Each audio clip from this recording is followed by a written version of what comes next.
The samurai of feudal Japan were fierce warriors who dominated and controlled the land of the rising sun for centuries. They were feared, respected, and also heavily romanticized into a mysterious class of legendary heroes. However, samurai were humans. One of their top priorities was to put food on the table. In this video, we will take a very brief look at how samurai from the Sengoku Jidai and the later Edo Jidai received their paychecks.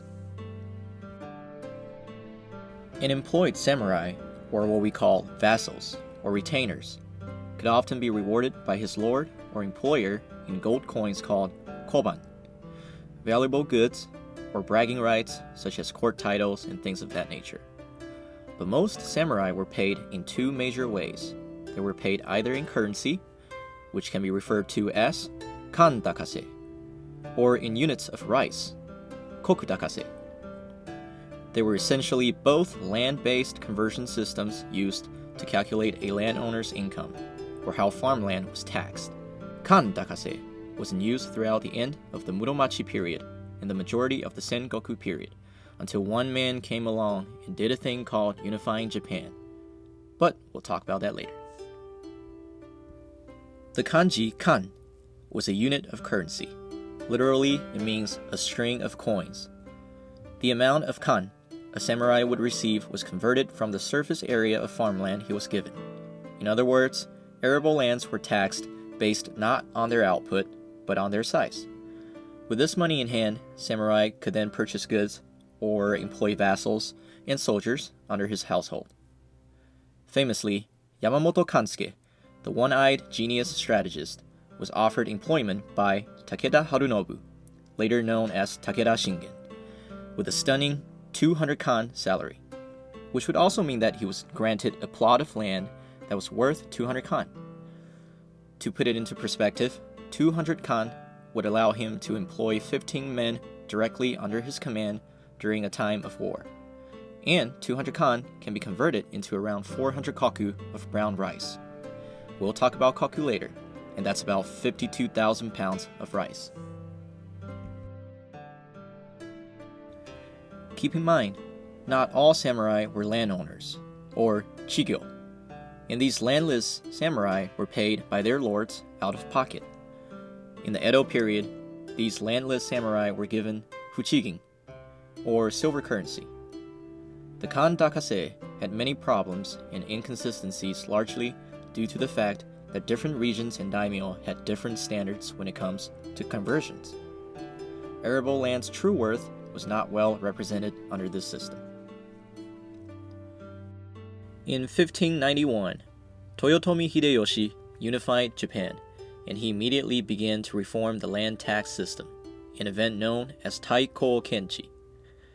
He standardized the units of measurement for land area and how much one unit would be taxed, hence adopting the kokudakase system as a primary means of taxation.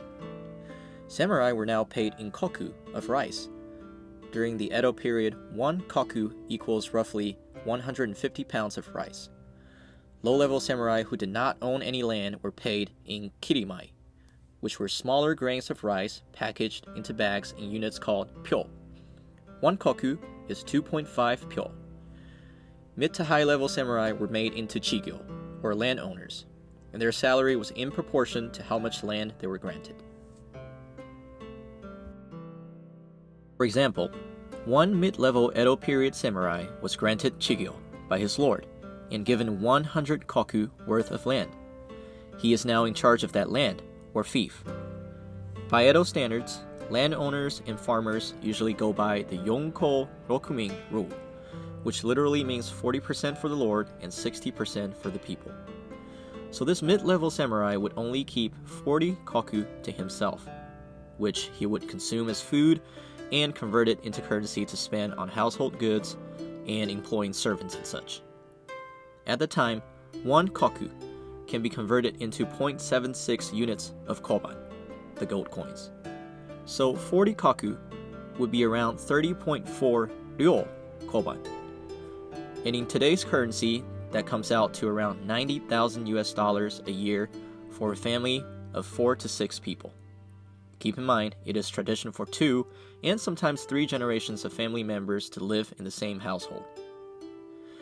As a fun fact, most Edo period samurai were not wealthy.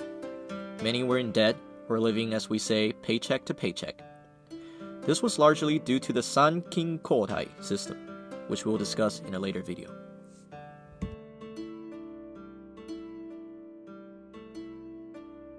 Famously, Uesugi Kangekatsu, who inherited Echigo from Uesugi Kenshin, had in his possession 1.2 million koku worth of land under Toyotomi rule. However, after opposing Tokugawa Ieyasu during the Battle of Sekigahara, the Uesugi fief was confiscated and they were forced to relocate to Yonezawa, which was only worth 150,000 koku, never to regain their past glory. Thank you for watching. Hopefully you now have a better understanding of how samurai were paid. My channel is still very new, and I appreciate your support. Please subscribe if you want to learn more interesting samurai trivia like this. Also, let me know in the comment section what you would like to see next. I'll see you in the next video.